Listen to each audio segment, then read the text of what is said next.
Esta fotografia é uma fotografia que eu tirei na minha transição da 4ª classe para o 1º ano do ciclo, portanto estava ali entre os 9 e os 10 anos, e que me recorda, pronto, os tempos de infância, naturalmente, os tempos da escola, os tempos em que acabei por depois me separar dos meus irmãos, porque eu continuei sempre a estudar nas escolas de Espinho e eles nesta altura foram estudar para um colégio em Gaia, e que, pronto, simbolizam anos de grande intensidade do ponto de vista da camaradagem, do crescimento, enfim, de toda a alegria de ser criança e de ser privilegiado no sentido de poder ter acesso àquilo que era mais importante, que era a escola, os amigos, não propriamente com uma vida irregrada e sem contenção, porque era necessário tê-la efetivamente, até nos próprios gastos, mas uma vida que era vivida com uma simplicidade enorme. Eu ia a pé para a escola, nesta altura, já, sozinho, e tinha chave de casa, que é uma coisa que eu hoje, só de pensar que os meus filhos tivessem com 9, 10 anos a chave de casa para saírem para a rua, para irem para a escola, para jogarem futebol na rua, etc., é uma coisa que hoje já não acontece, pelo menos com o mesmo enquadramento. Luís Montenegro nasceu no Porto em fevereiro de 1973, mas viveu sempre em Espinho. Quando era mais novo, no campo de futebol, o seu 1,86 m impunha respeito aos adversários do Sporting de Espinho. Na sua biografia pode ler-se que era um atleta polivalente, do handball ao voleibol e ginástica. E a partir dos 16 anos virou-se para o mar, tornou-se nadador salvador. A família materna era da zona do Douro e endinheirada. A mãe, a segunda mais velha de 14 irmãos, tiraram todos o curso. O pai, também licenciado, chegou a fazer a campanha de Pires Veloso, um dos protagonistas do 25 de novembro de 1975, que se candidatou como independente às presidenciais de 80 e que foram ganhas por Yanes. Montenegro, hoje candidato a primeiro-ministro, começou na JSD de Espinho, mas só ganhou visibilidade quando o Passos Coelho o escolheu para líder parlamentar num dos períodos mais negros da história do país, a intervenção da Troika.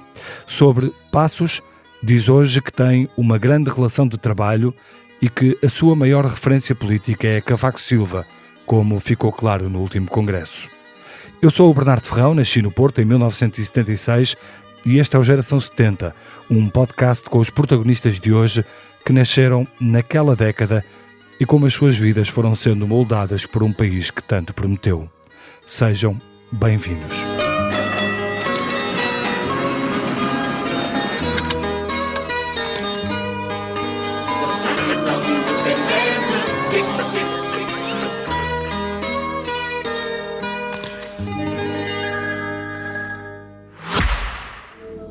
Este é o início de algo extraordinário, onde a cada olhar desvendamos uma nova descoberta.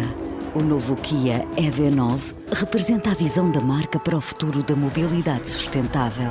Este SUV 100% elétrico é uma nova dimensão de evolução. Kia. Movement that inspires. Luís, olá. Olá. Falava-me há pouco aí da sua fotografia e desses anos primeiros. Era aqui um bocadinho mais rechonchudo, também estou aqui a lembrar desse tempo. e desses anos primeiros da sua vida. Portanto, nasce no Porto. Porquê que foram parar a Espinho?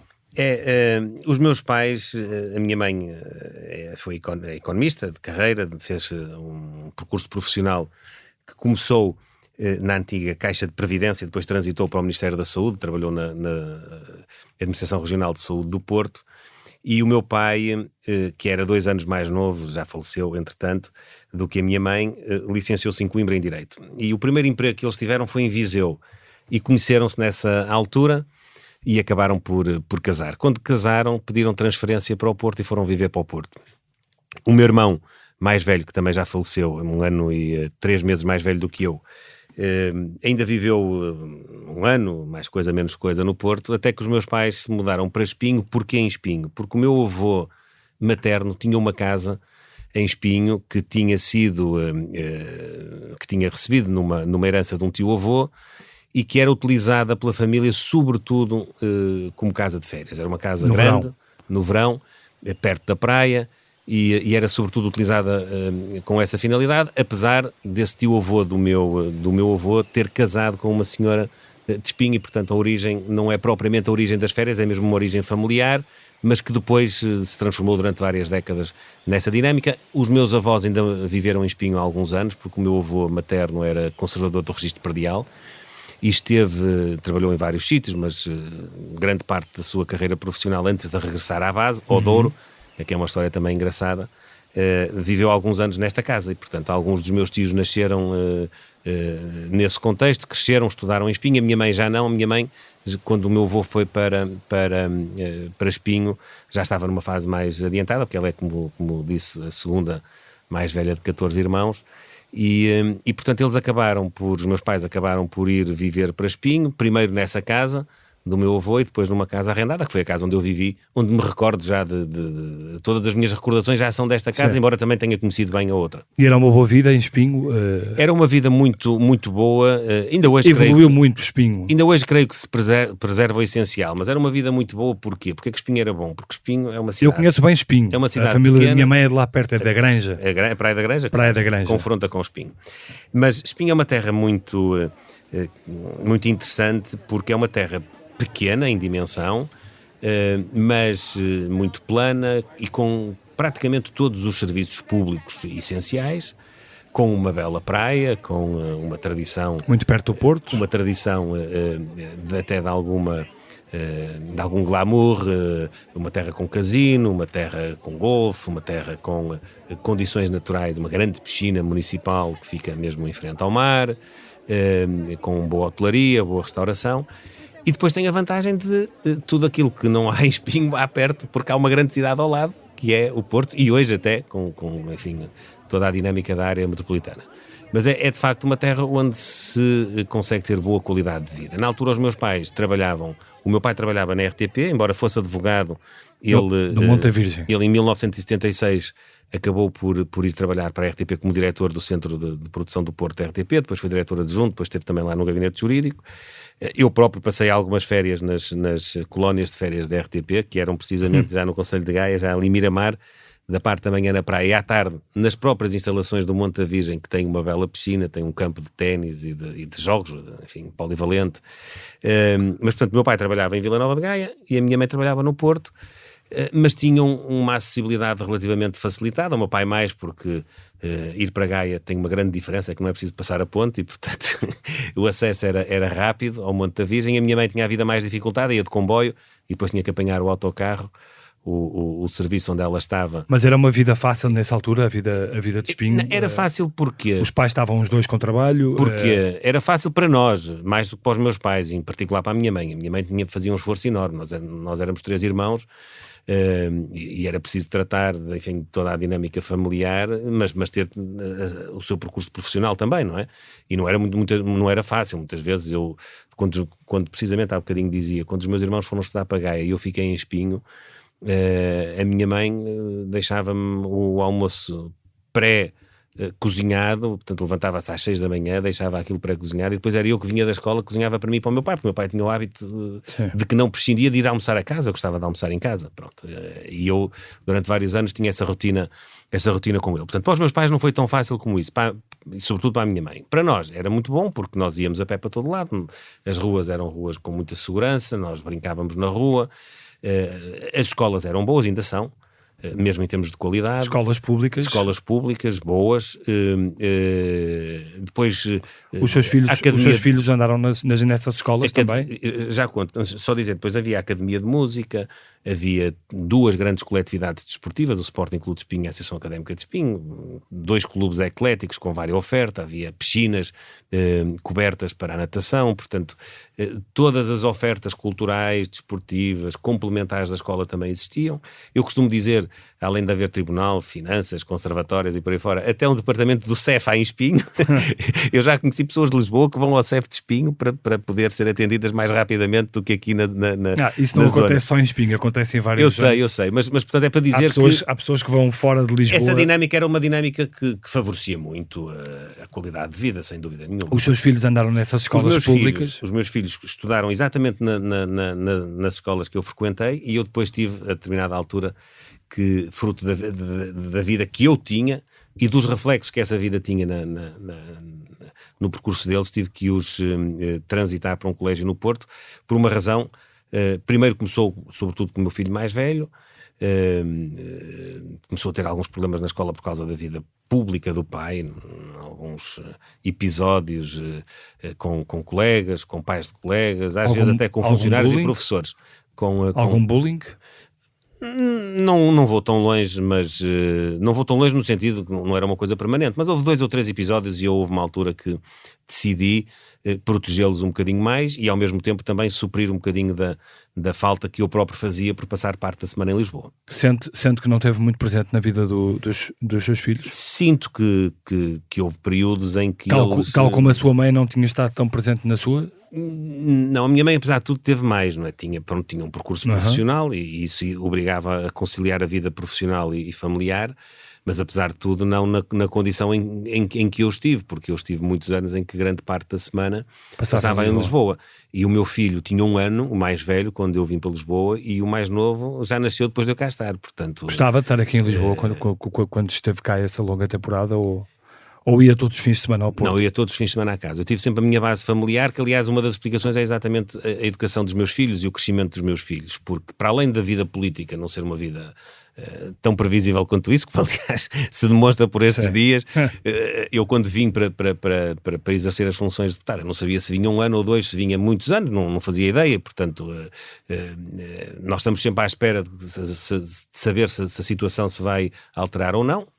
Havia essa imprevisibilidade, mas havia uma outra circunstância que foi ainda mais determinante para mantermos a nossa base familiar em Espinho, que era o meu filho mais velho foi o primeiro neto dos meus pais e dos meus sogros, e na altura em que ele nasceu, a minha mulher, claro, também tinha e tem a sua profissão e a sua atividade profissional, e era muito difícil porque o contexto que eu descrevi há bocadinho da minha infância já não era o mesmo contexto, porque entretanto os miúdos passaram a ir para a escola de carro com os pais e passaram depois a ser transportados com outra. Há uma dinâmica diferente. E o apoio que nós tínhamos lá, dos meus pais e dos meus avós, não era repetível aqui em Lisboa, e nós acabámos por tomar a decisão de manter lá a base. E os meus filhos cresceram nessa conjuntura. Deixe-me só voltar a esses tempos em que era mais novo. Falámos muito aqui e eu referi-o na introdução, era muito ligado para o desporto. Mas qual é que era o papel da política nessa sua juventude? Não sei em que momento é que se liga à JSD. Houve a relação com a política, mesmo através dos seus pais. Sim, isso. Vou contar isso. Acho que, aliás, vai ser a primeira vez que vou contar este histórico. Vou tentando ser o mais rápido possível. Eu acho que há 3 fases que eu posso identificar em compartimentos diferentes. A primeira foi na campanha da AD, precisamente em 1979. Eu era muito novo, tinha 6 anos, mas na altura também era uma característica. Os pais não tinham, entre aspas, onde deixar os filhos quando pretendiam ter assim atividades e quando iam os dois a essas atividades. Os meus pais não eram excessivamente politizados, em particular a minha mãe era menos, mas o meu pai gostava da política, mas não tinha atividade política. Teve depois, precisamente nessa altura, já poderei depois falar disso também, como referiu na campanha do Brigadeiro Pires Veloso, mas de quem tinha sido ajudante de campo, e foi daí também que nasceu essa ligação. Mas os meus pais não tinham uma atividade política regular, não eram militantes de nenhum partido, mas tinham um conjunto de amigos, que eu me recordo bem, que estavam muito ligados ao PST e que naquela altura estávamos numa época de grande entusiasmo político, de grande participação. Sim. E eu lembro-me, e tenho aliás recordações disso em casa, eu lembro de ter ido a um comício no Estádio das Antas nessa altura. E eu fui com o meu irmão, a minha irmã não estava. Isso para um portista era uma dupla satisfação. Ir às Antas ver um comício do PSD. Sim, mas eu já não me lembro propriamente do comício, com franqueza. O que eu me lembro muito bem é de ter ficado, tenho até hoje, com uma bandeira, que é uma bandeira de cetim do PPD, que foi sorteada, calhou-me a mim, e o meu irmão ficou com uma da AD, que eu agora tenho, porque entretanto a minha mãe já me deu. E portanto são duas recordações que eu me lembro desse momento. O que é que eu me lembro mais? Lembro-me de, nessa altura, ter ido à sede que havia do PSD, porque todo o trabalho era um trabalho manual. O trabalho dos cartazes. A sede em Espinho? Sim, da colagem dos cartazes, etc. Depois tenho uma... Isso aconteceu, portanto, na minha infância, esse contacto, mas não era uma coisa... Eu ia com amigos que eram filhos dos amigos dos meus pais. Portanto, mas andou a colar cartazes? Andei a colar cartazes, não nessa altura logo, mas lembro-me das sedes ainda, mas nessa altura eu não ia para a rua, não é? Mas depois, passado 2 ou 3 anos, lembro-me em particular de uma eleição, que foi a eleição autárquica de 1982, salvo erro, onde me lembro dessas peripécias aí já na rua. Portanto, eu aí já tinha 9 anos, 9, 10 anos. Depois lembro também das autárquicas de 85, porque as eleições autárquicas nessa altura eram de 3 em 3 anos, os mandatos eram só de 3 anos, depois só mudou precisamente de 85 para 89, lembro perfeitamente dos nossos 2 candidatos, nós perdemos a eleição. Espinho alternava muito entre o PS e o PSD, sim. Nós perdemos em 82 e depois ganhámos em 85, em 89 depois perdemos em 93. Bom, esse foi o primeiro contacto. Depois houve um segundo contacto assim maior, quando eu tinha 16, 17 anos e fui dirigente na Associação de Estudantes, e a nossa lista, entre aspas, era patrocinada pela JSD, portanto era tudo ali malta da JSD. Eu não era inscrito, já podia ser, na altura não me recordo se era aos 14, se era aos 16 anos, mas eu podia ser, mas eu, como nós não tínhamos depois capacidade de intervir no PSD, eu disse, eu só me inscrevo quando fizer 18 anos, quando tiver a maioridade e a minha plenitude de intervenção. E então tive aí uma aproximação à estrutura, e depois só me inscrevi mesmo nos finais de 1991, quando atingi a maioridade, no ano em que atingi a maioridade. E, portanto, eu costumo dizer, eu sou militante desde a primeira hora em que era possível. Sim, claro. Que foi quando ganhei a plenitude dos meus direitos cívicos e políticos. E aí há uma ligação que ficou, mas que foi esporádica. Eu participei em 3 ou 4 debates como membro da Associação de Estudantes, e em 1993, quando eu tinha 20 anos, na candidatura autárquica, há não foi bem uma cisão, uma grande divergência entre o PSD e a JSD. E então os dirigentes do PSD acabaram por se desentender com os dirigentes da JSD, e não havia membros da JSD nas listas autárquicas.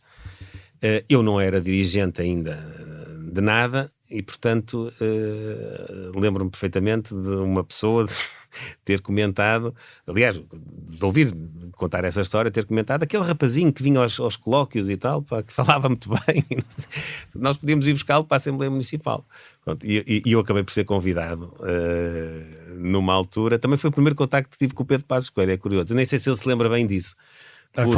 Porque depois eu já fazia parte das listas. Como é que foi esse encontro com o Pedro Passos Coelho? Eu fazia parte dessas listas. O presidente da Conselhia do partido, que me convidou, e que era, enfim, também amigo do meu pai, era um advogado chamado Amadeu Moraes, e pai de um grande amigo meu de escola, colega de escola. Quando me convidou-me para ter jovens nas listas, pronto, e eu aceitei, e eu fui eleito para a Assembleia Municipal. Mas na campanha eleitoral tentou-se fazer ali uma paz, apaziguar um bocadinho as coisas, e então o presidente da Conselhia da JSD, que é ainda hoje militante do partido, um amigo, Vítor Sousa, que conhecia, era dirigente distrital da JSD, creio que se calhar também nacional, na altura não tenho bem a ideia, mas o presidente da Conselhia de Espinho era, por acaso, membro da Comissão Política Nacional do professor Cavaco. E então, nesse fórum, contactava com o Pedro Passos Coelho. E então tentou levar o Pedro Passos Coelho a Espinho, e levou, e jantámos os 4. Eu, ele, esse Vítor Sousa, e o Dr. Amadeu Moraes e o Pedro Passos Coelho. Mas o resultado do encontro foi infrutífero. Portanto, não resolvemos o problema da querela entre o PSD e o... Foi aí que começou a construir uma grande relação de trabalho com Pedro Passos Coelho. Não, eu tenho uma relação que vai muito para além do trabalho político, felizmente. Eu tive um percurso de grande aproximação e trabalho, enfim, muito ligado com o Pedro Passos Coelho, não só nos 4 anos do governo, 2011 a 2015, mas desde que ele assumiu a liderança do partido, em 2010, até, enfim, ao final de 2017, quando ele cessou funções. E a relação foi muito mais do que trabalho. Nós somos amigos e temos uma relação política muito intensa, Eu bem sei que por estes dias se tenta descrever aqui outra conjuntura, mas sinceramente... Porquê que acha que tentam inscrever essa outra conjuntura? Porquê que acha que esta sua relação com Pedro Passos Coelho é um ponto de tanta tensão ou de tanta atenção? Não sei, sabe, que eu sou, no fundo, levado a duas coisas que são até contraditórias. Por um lado, eu sou a imagem do Pedro Passos Coelho e, portanto, uma reedição do chamado passismo. Por outro lado, o Pedro Passos Coelho e o Luís Montenegro, afinal, estão muito afastados.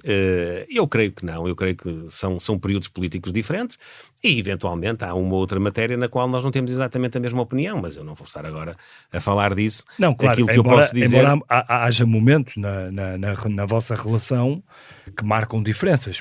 Por exemplo...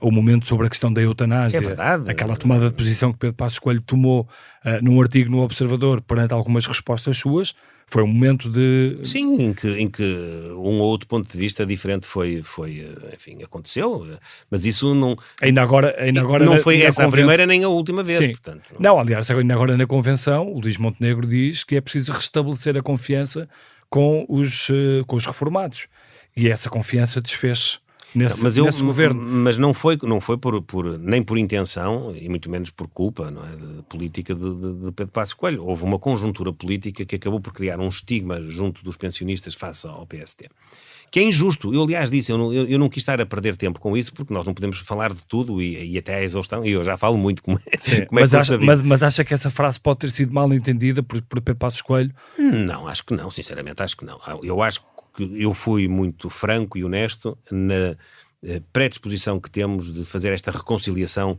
com as pessoas que têm um problema, não que nós tivéssemos causado esse problema, mas são percepções que são criadas. Nós tentámos proteger todas as pensões mais baixas. Nós não tivemos nenhum corte naquele período em que foi necessário efetivamente apertar o cinto.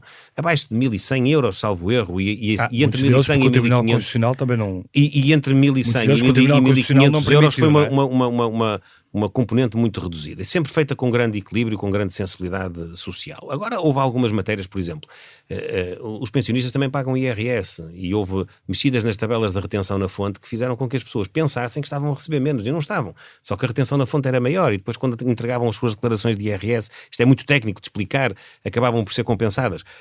Eu tento abstrair-me de um contexto onde eu posso repetir à exaustão que quem trouxe a Troika foi o PS, que quem inscreveu no memorando de entendimento o corte de pensões foi o PS.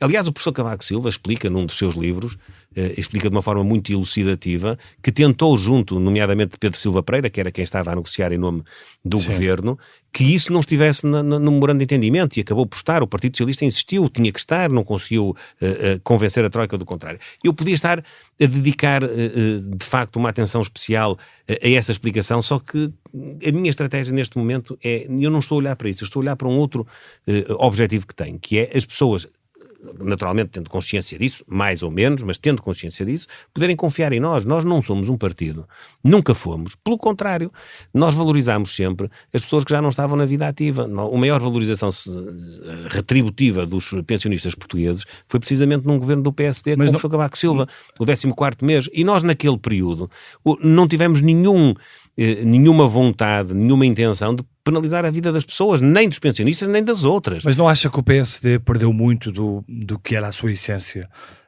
Não acha que o PSD se transformou muito num partido que neste momento tem muitas dificuldades em ser identificado como era no passado e como está neste momento? Acho que o facto de nós termos estado, como estivemos até agora, cerca de 22 dos últimos 28 anos na oposição, o facto de, durante muitos destes anos, nós estarmos identificados a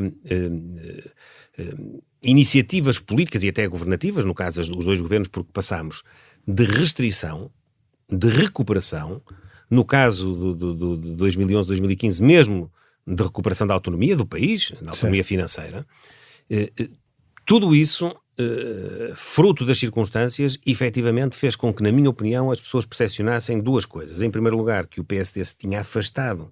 Não é verdade isto, mas é a percepção que foi Sim, assumida. E as percepções são muito complicadas. E contam, e não vale a pena ignorar isso. Claro. Quem ignorar isso não consegue resolver o problema de fundo. Mas quais são? No meu ponto de vista foi, por um lado, nós termos durante muitos anos uma visão demasiado economicista, mesmo até financeira da política, quase que induzindo o país de que o fim da política é determinado número do déficit no final do ano, ou até mesmo de crescimento da economia, que é muito importante. As duas coisas são importantes. O que não são o fim da política. Isso faz lembrar Jorge Sampaio, que dizia há mais vida para além do déficit. O fim da política é o bem-estar das pessoas, é a qualidade de vida das pessoas, é aquilo que nós podemos fazer relativamente àquilo que são as suas ambições, as suas necessidades, muitas vezes.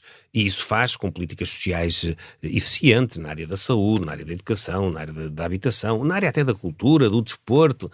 E a outra questão? E a outra questão tem a ver, precisamente, para além desta carga mais, vamos chamar-lhe mais economicista, os dois exercícios governativos que nós tivemos foram muito restritivos. E as pessoas ficaram com a ideia de que nós só vamos para o governo para fazer contenção e para fazer recuperação financeira. Portanto, as duas coisas estão ligadas, sendo que esta segunda é ainda mais dura, porque nós fomos fazer em 2002, com Durão Barroso e Manuela Ferreira Leite, a recuperação do primeiro problema que nós tivemos em termos de déficit excessivo no país, e em segundo, com Pedro Passos Coelho, nós fomos mesmo recuperar a credibilidade do Estado e a autonomia de podermos ser nós a decidir o nosso futuro. E agora tem um problema... Mas é um problema dramático. E agora tem um problema... Porque as pessoas guardam de nós essa recuperação e não valorizam tanto, se calhar, aquilo que são as origens desses problemas, que se foram sempre com governos do Partido Socialista. Mas agora tem um problema de discurso,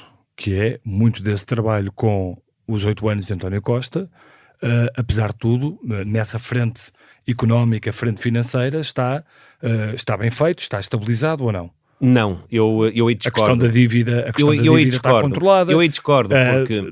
Dois superávites... Eu aí discordo porque a receita que o Partido Socialista trouxe para precisamente atingir essa percepção de que o Partido Socialista finalmente está rendido à necessidade de termos, não como finalidade da política, mas como pressuposto da ação governativa, contas equilibradas, contenção da dívida pública. O Partido Socialista fez esse caminho de uma forma errada do meu ponto de vista, e por isso é que o discurso não está, do meu ponto de vista, naturalmente, os portugueses dirão, mas não está nada prejudicado, pelo contrário, porque isto é feito à base de quê? Isto é feito à base de mais impostos, a maior carga fiscal de sempre, recorde todos os anos. Isto é feito na base de uma política financeira do Banco Central Europeu e de uma poupança em termos de valor de juros que só foi possível precisamente porque nós fizemos o esforço de 2011 a 2015. É que uma coisa é nós chegarmos a um orçamento e termos 7.500 milhões de euros para pagar juros. Outra coisa é pagar 5 mil milhões. E finalmente, e mais importante de tudo... Podiam ter preferido distribuir... Não, e finalmente... ter feito outra política. E finalmente, e mais importante de tudo, é que com impostos máximos, com menos carga a honorar o orçamento em termos de juros, os serviços públicos foram completamente abandonados e, portanto, as pessoas hoje precisam de um cuidado de saúde e ficam à porta do hospital ou à porta do centro de saúde. As pessoas hoje querem garantir uma escola pública de qualidade, exigência, e muitos alunos, milhares de alunos não têm professor, têm instabilidade na escola, têm falta de qualidade e de exigência por deficiente avaliação, têm condições de acesso muitas vezes muito apertadas, para não dizer mesmo negadas, à habitação, seja no arrendamento, seja na aquisição. Ou seja, a receita do Partido Socialista, afinal de contas, não é uma receita virtuosa, é uma receita que impacta muito na vida das pessoas com especiais vulnerabilidades naquelas que têm menos condição económica, como aliás se vê com os índices de pobreza e com o risco de pobreza que nós temos na nossa sociedade hoje. Voltemos um bocadinho atrás, porque trouxe uma fotografia, e eu descrevo, uma fotografia em que se vê Luís Montenegro numa das bancadas no Parlamento, com uma... Manuela Aguiar. Com uma deputada ao lado, Manuela Aguiar, tem uma gravata azul. Este foi o seu primeiro dia no Parlamento? Foi o meu primeiro dia, foi no dia 5 de abril de 2002. Portanto, nós ganhámos as eleições com Durão Barroso no dia 17 de março e fomos empossados no dia 5 de abril. Foi muito importante para si este dia? Foi um dia importante, as coisas acabaram por acontecer. Há bocadinho falámos daquela... Mas era um objetivo que se cumpria, era chegar ao Parlamento? Não, pois é isso que eu ia dizer. Não era um objetivo pré-determinado, nem eu fui, apesar de ser mais jovem nessa altura do que a maior parte dos deputados da JST que estavam comigo nesse dia e que estiveram depois na legislatura. Eu acabei por integrar a lista e ser eleito deputado em nenhuma cota da JST. Aliás, havia um deputado na lista de que eu fiz parte, que era da JST, embora mais velho que eu. O que aconteceu foi que depois de eu ter entrado na Assembleia Municipal com 20 anos, com 24 acabei já por fazer parte da lista da Câmara Municipal e com 28 fui candidato à Câmara, que foi no dia 16 de dezembro de 2001, quando o engenheiro Guterres saiu no famoso pântano político que disse não poder livrar-se. E na eleição seguinte eu fui convidado para fazer parte da lista e acabei por ser eleito. Era o 8º da lista de Aveiro e nós metemos 8 deputados na altura. Esta questão das listas e toda esta conversa tem-se falado muito nela, é normal, em vésperas de eleições, mas há uma particularidade desta vez, é que das listas do PSD, os que estavam em lugares não elegíveis têm saltado para outro partido. Isso assim, o que é que lhe diz da política? Não são muitos E o exemplos. outro partido é o Chega. Estou sim, a falar sim. de Rui Cristina, Malo de Abreu, que entretanto já foi retirado por causa da polémica com a morada em Angola. O que é que lhe diz do seu partido, das suas escolhas e da política propriamente dita? Eu tentarei não pessoalizar questões porque não tenho nenhum interesse nesse domínio, mas evidentemente que isso diz algumas coisas, não é? Em primeiro lugar diz que o PSD formou as suas listas com critérios que têm natureza política, interna, regional, de respeito pelas estruturas que estão junto das populações e que interagem com elas, mas nós achamos que os partidos não se esgotam nisso e, portanto, nós decidimos integrar pessoas, algumas que são filiadas e outras, a maioria que até nem são filiadas, que vêm da sociedade com know-how nas áreas de atividade que desenvolvem, com reconhecimento, para valorizar e qualificar a vida política e parlamentar. E nós achamos que é mesmo importante fazer isso e que todos os partidos deviam alinhar por aí. Repito, eu não quero pessoalizar, mas evidentemente que fico um bocadinho desiludido com o facto de não ver isto germinar nesta altura em que eu acho que é preciso dar um acrescento de qualificação e de representatividade cívica e social nos órgãos políticos. Eu fiz isso agora nas listas para a Assembleia da República e tentarei também fazer isso quando for chamado a formar o governo, como espero, na sequência do resultado eleitoral da próxima eleição. Mas não há um chamamento... Mas isto... não há um chamamento para esse outro partido, o Chega, que neste momento pode ser mais atrativo para algumas destas pessoas que querem ser deputadas. Eu não direi mais atrativo. Que já não se identificam com o PSD como uma força... Eu direi que estes casos não incorporam nenhuma questão de identidade partidária. Aliás, estamos a falar de pessoas que em nenhum momento fizeram um percurso de afastamento sobre os ideais, sobre as práticas. Um deles há 2 meses estava a gritar o seu nome no Congresso. Não foi isso que esteve na origem. O que esteve na origem foi uma outra componente que eu respeito, mas que efetivamente entendo que não é a melhor forma de estar na política, que foi as pessoas ficaram insatisfeitas com os seus lugares nas listas ou até com a sua não inclusão nas listas, estão no direito de ficarem insatisfeitos, mas daí a mudarem de partido por causa disso é uma questão, enfim, já muito mais duvidosa e criticável. E já agora também não deixa de ser curioso que um partido político que se diz antissistema, que se diz um partido novo, que quer trazer outra forma de estar na política e outra dinâmica de relacionamento com os eleitores, a primeira coisa que faz é precisamente andar a recrutar aqueles que se sentem menos, enfim, valorizados, vamos chamar-lhe assim, num partido como o PSD. Sinceramente, acho que não fica bem nem às pessoas, nem aos partidos que o fazem. Já que estamos a falar desse outro partido, o Chega, e olhando um bocadinho também para o retrato do país e para o que nos traz aqui, que é esta geração de 70 e tudo o que se passou a seguir, as pessoas que estão no Chega, ou os ideais, ou o descontentamento, tem-se dito muito que é eleitorado que já existia, que estava cá, só que estava ou não representado, ou noutros partidos. Como é que explica a existência do Chega e a força que o Chega está a ter? Eu creio que este fenómeno, que não é exclusivo do Chega, há outros fenómenos partidários, Este talvez tenha hoje mais impacto e a verdade não vale a pena escamoteá-lo, é que o Chega é a terceira força política no Parlamento já hoje, não é? Isso é indiscutível. Não estou a subestimar essa condição. E fica por aí, sua opinião? Não, está muito longe de ficar por aqui. Acha que vai crescer mais o Chega?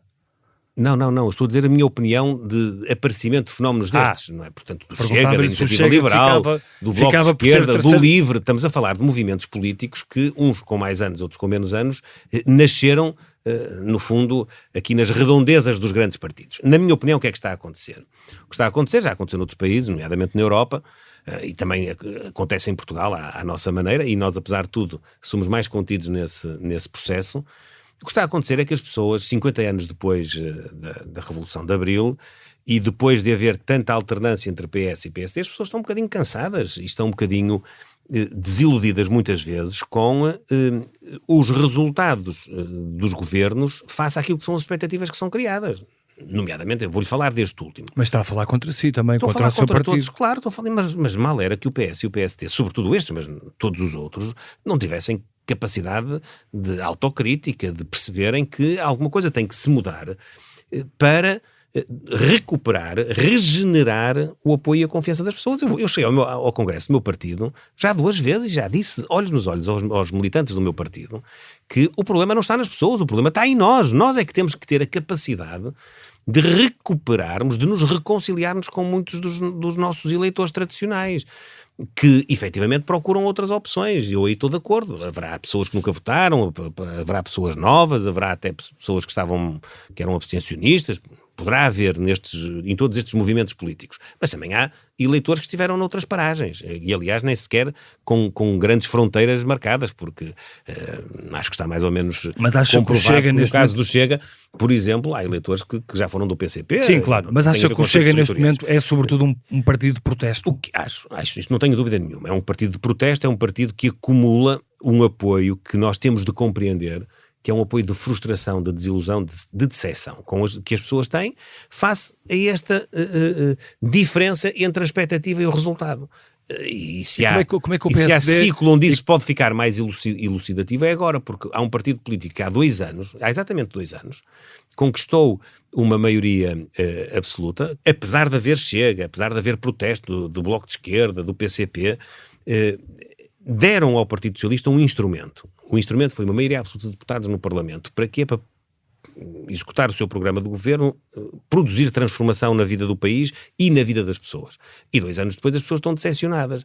E estando decepcionadas e desiludidas, é evidente que ficam mais dispostas a poder materializar isso. Sim, mas precisamente em quem simboliza isso. Mas aí só está a olhar para um lado da equação, porque do outro lado há também uma falta de comparência do PSD. Não há falta de comparência. O que tem de haver é um esforço nosso, comparência, isso é que não há de certeza absoluta, tem que haver um esforço nosso em conciliar... Eu não estou a dizer que é só sua. Não é isso, mas tem de haver um esforço nosso. Da parte do anterior líder do PSD... Mas tem de haver um esforço nosso do PSD, que é simultaneamente não deixarmos de também dar voz a essa frustração e a essa desilusão e apontar os erros e apontar as deficiências que o país hoje tem fruto da má governação, mas ao mesmo tempo alimentar um sentimento de alternativa, de que vale a pena concentrar os seus votos no PSD. Esse é o nosso grande desafio.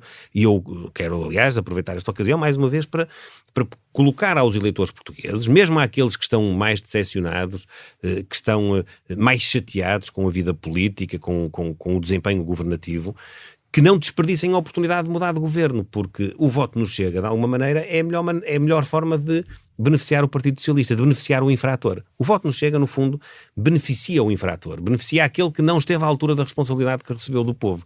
E isso acho que deve sobrepesar naqueles eleitores que não estão a ir atrás de uma ideologia política, não estão a ir atrás de um projeto de governo, estão a ir atrás de um cartão de descontentamento. A minha dúvida, que é legítimo, mas que nós temos de trazer para o nosso lado. A minha dúvida é perceber, com a intenção e o desejo da direita de substituir o governo do Partido Socialista, é perceber, por um lado, do ponto de vista político, entende-se o seu apelo ao voto útil, mas por outro lado é perceber se, havendo essa maioria de direita, como é que o líder do PSD não vai ser altamente pressionado a aproveitar essa maioria de direita?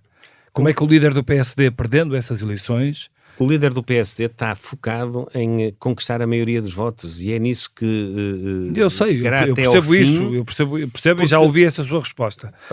Agora a minha questão é como é que isto se entende? Como é que se explica isto às pessoas?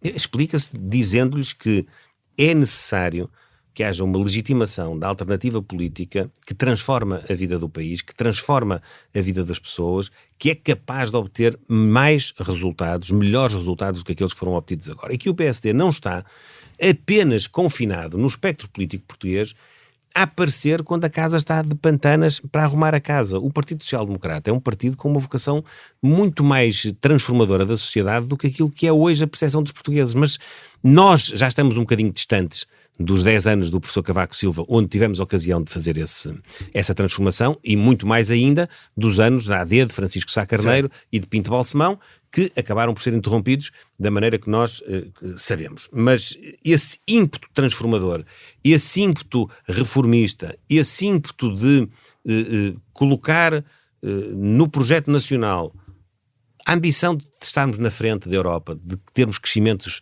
da nossa economia que estão ao nível dos melhores desempenhos da Europa e qualidade de vida dos cidadãos, que é uma coisa que é preciso associar.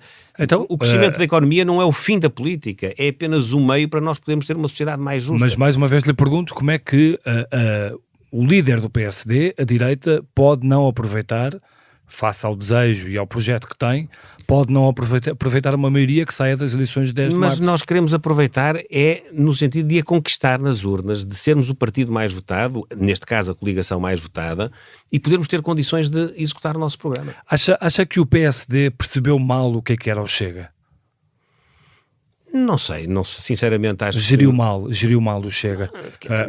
O crescimento, o surgimento. Nós não podemos esquecer-nos de que o Chega se formou, no fundo, por uma dissidência dentro do PSD. Claro. Porventura, enfim, subavaliada, isso não sei. Aliás, André Coelho Lima escrevia sobre isso outro dia num artigo no Público. Mas isso é uma evidência. Seria desejável ter mantido o PSD com, enfim, linhas de pensamento um bocadinho mais amplas, como foi sempre. Talvez, mas também isso depende das pessoas que saem também, não é? Portanto, depende depois das circunstâncias políticas, serem mais ou menos favoráveis a determinados contextos. Na Europa, por exemplo, tem havido vários partidos políticos que nascem de outros partidos políticos ou movimentos, mas efetivamente com mais carga programática, mais carga ideológica e mais recursos humanos. O Chega não tem disso. O Chega é um repositório, digamos, do descontentamento das pessoas. Não é mais do que isso, não oferece solução. Não é no Chega que se vão construir soluções para o país. Imagino que haveria um governo com o PSD Chega, não liderado por si, já sei, mas não liderado por si. Luís Montenegro tinha saído. Acha que esse governo devia ter André Ventura dentro ou fora? Não imagino isso. Não imagina? Não. E imagina um governo de Pedro Nuno Santos minoritário ou não? Não faço ideia. Aquilo que eu tenho verificado é uma vontade de o Partido Socialista poder vir a ter uma solução governativa, hipotética, com os seus partidos de confiança política, enfim, mais recente, que é o Partido Comunista. Mas havendo essa maioria direita, Luís Montenegro não quer governar com essa maioria direita porque perdeu as eleições. Portanto, o governo tem que ser de Pedro Nuno Santos. Não vale a pena estarmos agora a teorizar muito sobre aquilo que acontecerá numa circunstância dessas. Nós teremos sempre que fazer uma análise do ponto de vista partidário, do ponto de vista daquilo que são, enfim, as circunstâncias que à época se puderem revelar. A situação complicou-se também muito na Madeira. Bem sei que a questão das autonomias regionais é sempre uma dificuldade e terá sido certamente uma dificuldade, mas não acha que foi contraditório ou pelo menos incoerente na forma como o PSD geriu o caso de António Costa e a saída de António Costa e o que aconteceu aqui na Madeira? Eu creio que não. Eu acho que as situações são de facto muito diferentes. Claro que eu percebo que em ambas há uma demissão do líder do governo e, portanto, desse ponto de vista, há uma tendência para as pessoas identificarem as situações como sendo iguais. Mas porquê é que elas são diferentes?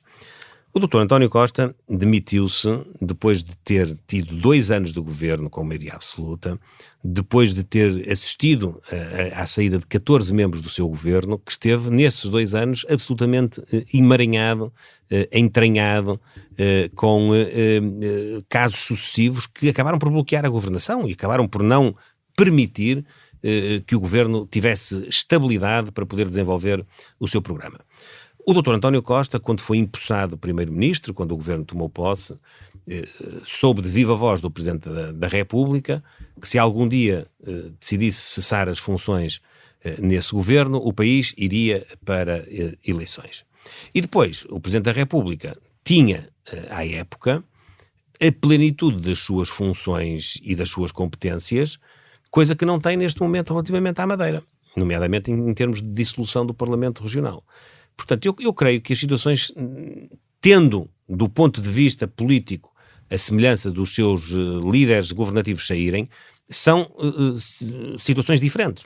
Mas não reconhece, em todo o caso... Mas não reconhece que geriu mal, num primeiro momento, a sua reação? Falou rápido, é verdade. Eu creio que não, eu falei no próprio dia, falei no dia seguinte. Diz, neste momento... E disse sempre... Mas disse sempre que nós... quase que dando a ideia de que mantinha a confiança política. Não, eu disse isto não é precisamente o contrário daquilo que se esperaria do PSD, eu disse que foi sempre, tão crítico de António Costa. Eu disse sempre que nós avaliaríamos a informação que nos ia chegando e em cada momento agiríamos de acordo com as circunstâncias. Eu posso dizer o seguinte, eu posso dizer que eu entendo que a saída do Dr. Miguel Albuquerque da presidência do Governo Regional foi uma atitude correta, foi uma posição correta. E isto não implica nenhum juízo de culpabilidade, pelo contrário, eu tenho a plena convicção de que quer ele, quer o Dr. Pedro Calado, vão demonstrar não ter responsabilidade nas alegações que lhes são dirigidas e que creio nasceram de denúncias anónimas que estão agora sob investigação. Mas a atitude dele foi uma atitude correta. E era a atitude que eu achava que ele devia tomar. Podem-me dizer assim, mas porquê é que não disse em público isso? Eu não disse em público por uma razão de lealdade pessoal, porque entendo que essa decisão era uma decisão que competia ao Dr. Miguel Albuquerque tomar e anunciar, e por uma questão de lealdade institucional, de respeito precisamente pela autonomia regional. Nós não podemos ser defensores da autonomia, de querermos desenvolver, quer na Constituição da República, quer na lei, os princípios autonómicos e depois estarmos aqui a exercer uma espécie de tutela política. Se me perguntam, mas eu tive a ocasião de transmitir aquilo que entendia sobre a situação em privado a quem achei que devia transmitir, tive essa ocasião. Falou com ele em privado? Falei com ele e acho que fiz aquilo que se impunha que pudesse ser feito naquelas circunstâncias. Respondo por isso com toda a tranquilidade, sinceramente.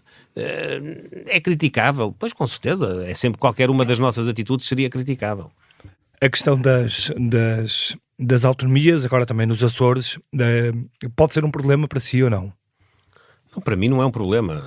Aquilo que está hoje... Imagino que decidem nos Açores fazer um governo com Não, mas Chega. aquilo que está hoje, a 5 dias das eleições, em cima da mesa, é uma opção que eu acho que é clara entre privilegiar a continuidade de um projeto que acabou por ser interrompido precisamente porque os partidos todos se juntaram contra a Aliança Democrática, não assim designada, mas a coligação do PSD com o CDS e com o PPM, e é curioso porque aquilo que é mais relevante do ponto de vista do histórico político neste momento é que o Partido Socialista, a Iniciativa Liberal, o PAN, o Bloco de Esquerda e o Chega se juntaram para deitar o governo dos Açores abaixo e não aprovar o orçamento regional para 2024. Portanto, neste momento, os eleitores têm diante de si a possibilidade de renovarem uma confiança, dando-lhe outra dimensão. Mas preferia ou não que não houvesse um acordo com o Chega nos Açores? À coligação, renovar isso ou retroceder e ir, no fundo, prejudicar toda a evolução que houve nos últimos anos, de baixa de impostos, 30 meses a crescer do ponto de vista económico, a mobilidade garantida entre ilhas com a tarifa Açores, enfim, políticas públicas eficazes nos principais sistemas de educação, de saúde, até na habitação. Portanto, tudo aquilo que é uma trajetória de desenvolvimento dos Açores significa dar o voto à coligação com o CDS, o PPM e o PSD. Retroceder significa votar no Partido Socialista. Eu tenho muita confiança de que nós vamos conseguir uma maioria que dá estabilidade governativa e que não obrigará a nenhum outro entendimento, sendo que sobre entendimentos de governação eu sou muito claro. A minha opinião é não fazer um entendimento com o Chega. E já disse isso a Bolieiro ou não? Não, a minha opinião é pública, toda a gente sabe. Agora, se houver decisões a tomar no âmbito regional, nessa altura nós falaremos. Muito bem. Há pouco falávamos de Espinho e começámos tudo isto por Espinho e pela sua vida em Espinho. Certamente nunca pensou que esses anos em Espinho lhe trouxessem uma fatura tantos anos depois, a questão da casa, etc. Acha que, no outro dia ouvíamos aqui, neste mesmo podcast, Fernando Medina, não sei se viu, saiu em sua defesa e disse que a questão da denúncia anónima não fazia sentido e, portanto, por ele até deviam acabar as denúncias anónimas.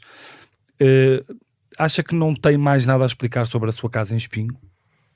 Eu não tenho nada a explicar no sentido em que tenho a certeza absoluta que todos os procedimentos, todas as diligências foram efetuadas de acordo com aquilo que é aplicável a qualquer cidadão. Portanto, desse ponto de vista, não, mas tudo que me quiserem perguntar, eu responderei.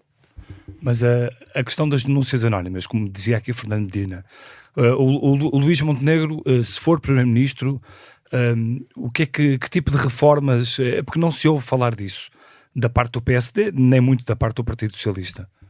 É assim, eu acho que a pior altura para falar dessas hipotéticas alterações no âmbito, nomeadamente do processo penal, é quando há casos que estão a fervilhar na opinião pública, porque há sempre a percepção de que os partidos políticos estão a legislar em causa própria para, no fundo, proteger este ou aquele visado em determinados processos. Portanto, desse ponto de vista, eu tenho que ser honesto, este não é o melhor período para analisarmos essas circunstâncias. Tudo o resto, o que é preciso salvaguardar? O que é preciso salvaguardar é que há transparência e que o poder de denúncia possa ser exercido. O que, eventualmente, precisa de ser salvaguardado igualmente é o direito das pessoas ao seu bom nome, à sua reputação. Ser alvo de uma denúncia anónima que origina um processo de investigação, legitimamente, mas que depois é conhecido publicamente e que tem um efeito na apreciação que a pessoa tem por parte da opinião pública, independentemente dela não ter nenhum tipo de responsabilidade, isso evidentemente faz-nos pensar que, porventura, há que aprimorar esses mecanismos. Eu vou dar aqui uma ideia que não é uma defesa ainda de uma alteração, mas é uma ideia que me foi sugerida recentemente por uma pessoa. Eu, como sabem, andei a percorrer o país, tenciono, aliás, ainda esta semana, cumprir o meu objetivo de ir aos 308 concelhos. Sim. Só me falta ir ao Corvo e às Flores, ainda tenciono, se houver condições de mobilidade, fazê-lo esta semana. E no país falei com muita gente, com muitas pessoas, muitos responsáveis de instituições, autarcas, etc. E houve uma pessoa que a esse propósito, e ele não estava a falar de nenhum caso em concreto, mas estava a falar exatamente desta lógica de chegar às campanhas eleitorais e parece que anda toda a gente a tirar denúncias anónimas uns aos outros para ver se motiva instabilidade, uma fuga de informação. Acha que isso é intencional? Acha que isso acontece? Em muitos casos será. Sobretudo, devo dizer, numa dimensão mais local, então aí não há dúvida nenhuma, porque sempre que há eleições autárquicas, creio que isso está relativamente demonstrado. O nível de queixas desta natureza aumenta exponencialmente, porque estamos a falar de juntas de freguesia, de câmaras municipais, de um conjunto infindável de eleições. Pronto. Mas havia uma pessoa que me disse assim, se calhar nós devíamos manter um sistema em que a pessoa pudesse fazer uma denúncia, era identificada, mas era anonimizada, ou seja, ninguém no processo saberia quem é que era o denunciante.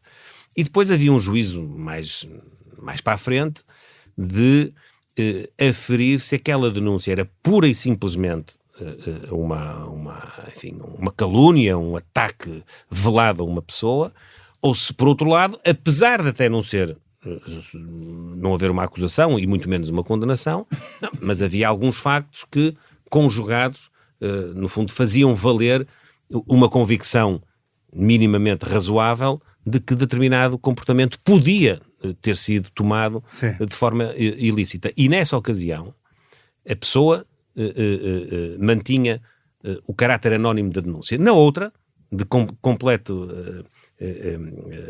ser completamente infundada a denúncia, o denunciado saber quem é que o denunciou e poder agir contra ele. Porque isso, de facto, poderia ajudar. É apenas uma reflexão. Eu repito, ainda não tive a ocasião de a desenvolver, mas não tenho nenhum problema em partilhar, porque foi um cidadão que me a transmitiu.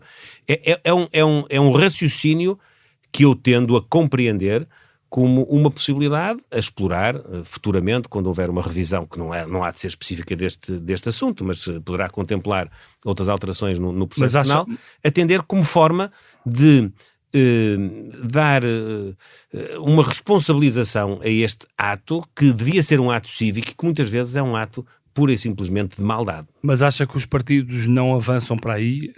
Quer dizer, agora percebo que não o façam porque estamos em eleições, mas no passado já houve vários projetos e nunca se avança. Houve uma reforma, penal e do processo penal. Eu, por acaso, participei nos seus trabalhos em 2007. Sim, mas quer dizer, estamos em 2024. Houve até um pacto da Justiça, na altura, subscrito pelo Partido Socialista e pelo PSD. Não, era presidente do PSD, Luís Marques Mendes. Já foi há muito tempo, é verdade, nunca foi revisitado. Mas isso é porque fica sempre a ideia de que os grandes partidos do sistema...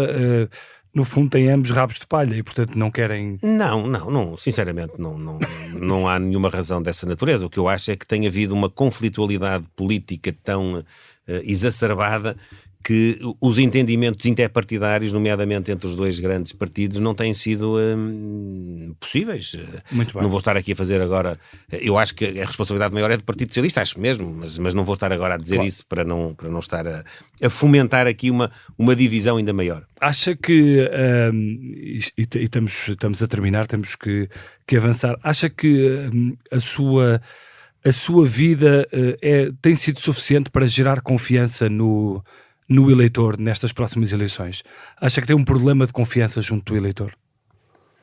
Creio que estou em condições de poder revelar que sinto essa confiança cada vez mais e acha que as pessoas confiam em si? Porque tem-se dito que estas eleições não serão tanto pensadas, ou não será tão relevante a questão da economia e do dinheiro no bolso, etc., mas é muito mais uma questão de em quem é que o eleitor confia mais.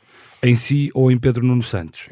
Eu não me importo de ir a esse julgamento por parte das pessoas, pelo contrário, acho que é um dos fatores que pesa. Acho que cada eleitor, eu tenho esta convicção há muitos anos, cada eleitor tem os seus critérios de decisão para formatar a sua opção e para ir votar e para depois tomar a decisão de votar mais neste ou menos naquele. Portanto, acho que há uns que privilegiam seguramente isso, outros podem privilegiar o programa, outros podem privilegiar a equipa, enfim, há uma série de fatores que pesarão, mas não tenho dúvida nenhuma. É por isso que eu quero ganhar as eleições e governar ganhando as eleições. Eu não tenho dúvida nenhuma que a maior legitimação que um governante tem é precisamente a confiança que recebe diretamente para o exercício da missão à qual está a candidatar-se.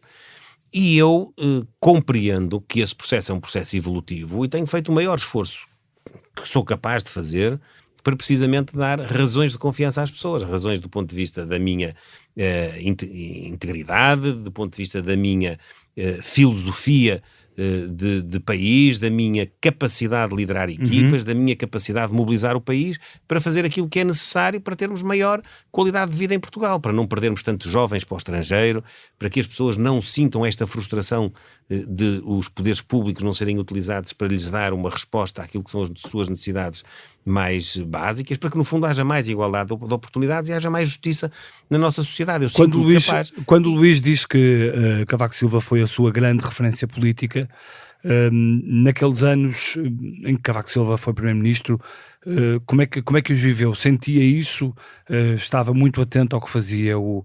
Sim, foram os anos em que... na altura do Primeiro-Ministro? Sim, foram os anos em que eu senti maior chamamento precisamente para a vida política e onde depois iniciei a minha participação cívica com mais regularidade do ponto de vista político.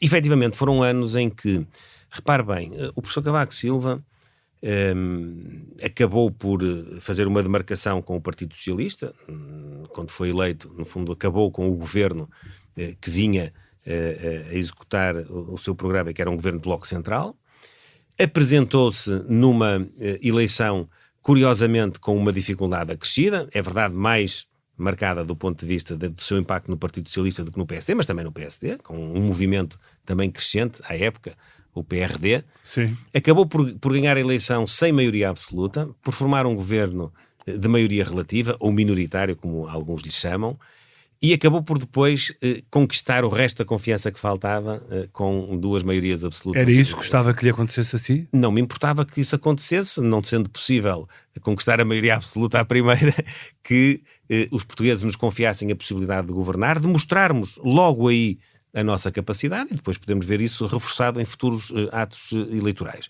E desse ponto de vista, o professor Cavaco Silva é muito curioso porque ele era muito atacado à época e havia muita gente que até dizia que ele não tinha jeito para a política e que era assim um peixe fora d'água, e ele acabou por revelar uma capacidade de entrosamento com as pessoas muitíssimo grande e de ter tido, na minha opinião, o maior ciclo de desenvolvimento que Portugal assistiu no pós-25 de Abril. Fala muito com ele dá-lhe muitos conselhos ou não? Falo com ele várias vezes, não vou estar aqui... Fala mais com ele ou com Pedro Passos Coelho? Falo com os dois.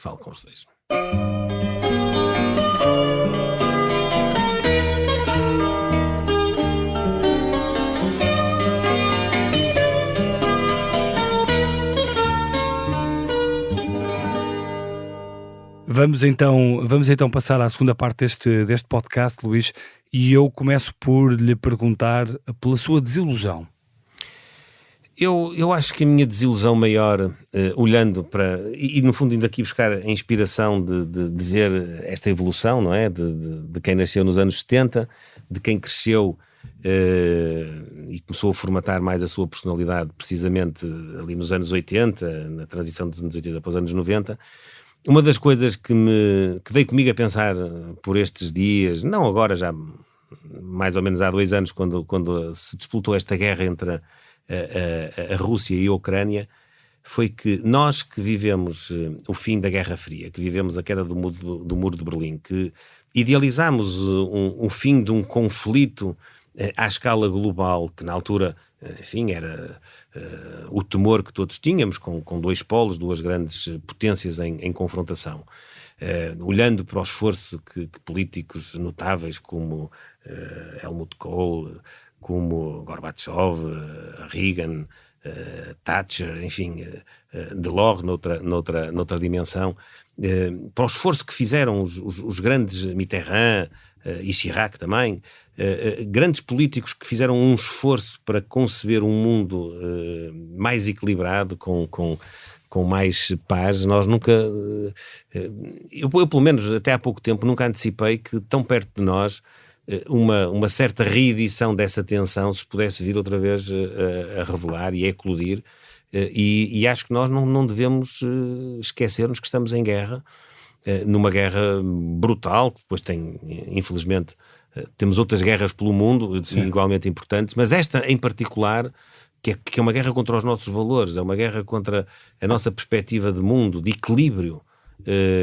Tem sido para mim uma desilusão comprovar que, afinal de contas, efetivamente a vida global nos traz sempre avanços e recuos e nada está garantido. Isso acho que é um pensamento que nós não devemos perder por ocasião desta tensão crescente que vemos tão perto de nós. Vamos à sua inspiração?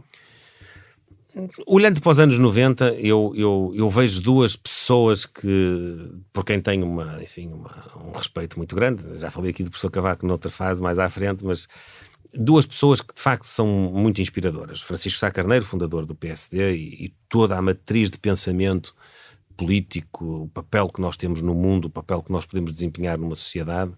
E também Margaret Thatcher, que é uma pessoa de que eu continuo a ler e a ver, ainda vi um documentário recentemente, a perspectiva, a dicotomia entre o projeto socialista, enfim, comunista, e o projeto social-democrata, o projeto mais liberal nomeadamente na economia, mas com grande pendor social, um projeto de acreditar na sociedade como a fonte para alimentar o desenvolvimento, versus aqueles que acreditam mais no Estado. No fundo, são duas concepções políticas que um e outro apresentaram e que servem de inspiração para aquilo que eu pretendo motivar e mobilizar o país, e que são também a minha forma de ver a sociedade. E numa lógica de mobilização, uma música que escolheu, que é muito viva, muito viva e dinâmica, sem dúvida, que é uma música dos Coldplay, que atuaram recentemente em Portugal, Viva la Vida. É verdade, eu tive a ocasião de ir a Coimbra completamente incógnito, com a minha mulher, assistir a um dos incógnito, quatro. Não sei se terá sido, não é? Não, quer dizer, incógnito porque não foi nem pré-anunciado, nem foi alvo de notícia. Incógnito não foi, porque acabei por encontrar muita gente, até também amigos. Lá estava António Costa. Ele tinha estado uns dias antes, um ou dois okay. dias antes, mas eu estive mesmo no meio do povo, no meio da multidão, com todo o gosto, porque foi de facto um concerto absolutamente espetacular e um momento de lazer, de divertimento e de cultura também, que marcou. E esta música é uma música que eu já há muitos anos me inspira, porque é uma música com muita força, com uma carga emotiva enorme, e que também tive a ocasião ao vivo de poder comprovar esse efeito. Luís Montenegro, muito obrigado por ter vindo ao Geração 70. Obrigado. E deixem-me só informar que este é o último episódio desta temporada, mas a boa notícia para os nossos ouvintes e também para os espectadores que nos seguem pela Opto é que regressamos em abril, por ocasião dos 50 anos do 25 de Abril. Um abraço para quem nos ouve e até ao nosso regresso. Este podcast teve, como sempre, a sonoplastia de João Martins e João Ribeiro, produção editorial de Mariana Oca Ferreira, fotografia de José Fernandes, edição vídeo de Ana Isabel Pinto, grafismo de Paulo Alves e coordenação de Joana Beleza. Eu sou o Bernardo Ferrão, muito obrigado.